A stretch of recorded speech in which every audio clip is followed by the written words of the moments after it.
Number 1. 4 points have been placed on the number line below. P at -2, Q, R, and S. Which point represents the value of the absolute value of -2? Answer by filling in both blanks below. Point blank because justify your answer here. Number 2. Arrange the following numbers in order from least to greatest by writing them in the correct positions on the number line below. 3 5/10, 25 hundredths, -2 3/4, -1/4, 1 75 hundredths. Number 3. Complete the table below according to the given values. We have integers, the absolute value of that integer, the opposite integer of the one given. Number 3, complete the following computations, show all work. So solve 15 5/8 divided by 1 1/4. Then solve 15 625 thousandths divided by 1 25 hundredths.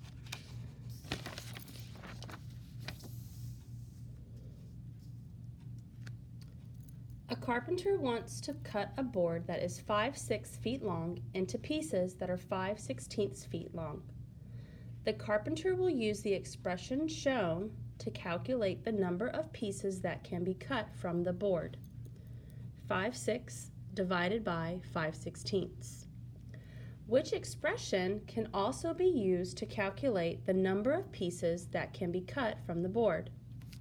A, 5/6 divided by 16/5, B, 5/6 times 5/16, C, 6/5 divided by 5/16, or D, 6/5 times 16/5.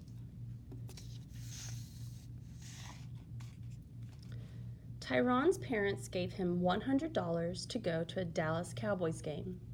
He spent $59 on his ticket. What decimal is equivalent to the fraction of money he spent on his ticket? Record your answer in the grid below. Be sure to use the correct place value.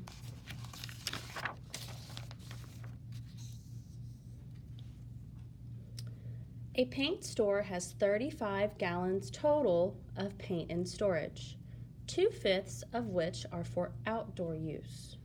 The others are for indoor use.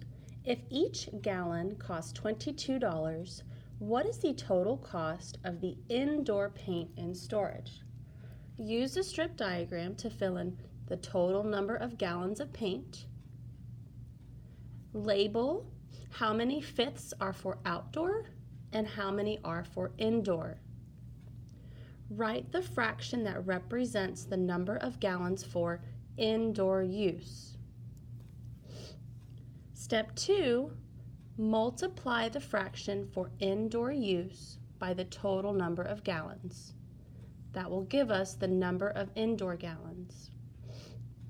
Step 3, find the total cost for indoor paint, cost per gallon, times the number of gallons for indoor paint.